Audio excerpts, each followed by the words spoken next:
എൻ്റെ ലൈഫ് തൊലച്ചത്, എൻ്റെ പഠനം ഇല്ലാതാക്കിയത്, എൻ്റെ പ്രണയം, അല്ലെങ്കിൽ എൻ്റെ ലൈഫിൽ എല്ലാം തൊലച്ചത് സിന്തറ്റിക്കാണ്. അച്ഛനുമായിട്ടുള്ള ഫ്രിക്ഷൻ, അല്ലെങ്കിൽ ഞാൻ അത്രയും വിഷമിച്ചല്ല ഞാൻ അവസാനം ഞാൻ കരഞ്ഞത് ആ സമയത്തായിരിക്കും. അപ്പോൾ എനിക്ക് ഒരിക്കലും ആ കാലം ഞാൻ എൻ്റെ നശിച്ച കാലമായിട്ടാണ് ഞാൻ കണക്കാക്കുന്നത്.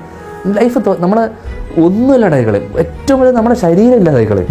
21 ലാസ്റ്റ് തൊട്ടിട്ട് 2 ഇയേഴ്സ് 2.5 ഇയേഴ്സ് ഞാൻ നിർത്തി കഴിഞ്ഞ 2020 കഴിഞ്ഞ മകള് ജനിച്ചു കഴിഞ്ഞപ്പോഴേക്ക് തന്നെ 2019 മകള് ജനിക്കുന്നത് 2020 ആയപ്പോഴേക്ക് തന്നെ ഇത് നിർത്തി കഴിഞ്ഞു, പരിപാടി കഴിഞ്ഞു. പക്ഷെ അവളുള്ളത് കൊണ്ട് ഞാൻ അറിയുന്നില്ല ടൈം സ്പെൻഡ് ചെയ്യുന്ന പരിപാടി.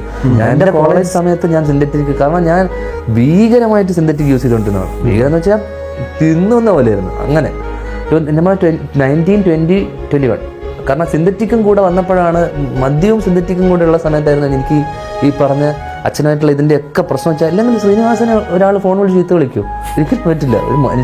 ഒരു മലയാളി ചെയ്യൂല, അല്ലെങ്കിൽ ഒരാൾക്കും പറ്റില്ല. സ്വന്തം മകൻ അങ്ങനെ ചെയ്യാന്ന് പറയുമ്പോൾ അപ്പോൾ ഇതിൻ്റെ ഒരു ഇൻഫ്ലുവൻസ് എനിക്കുണ്ടായിരുന്നു ഭീകരമായിട്ട്. ഞാൻ ചെയ്യുന്നതെന്ന് എനിക്ക് വലിയ ഒരു പിടുത്തമില്ല.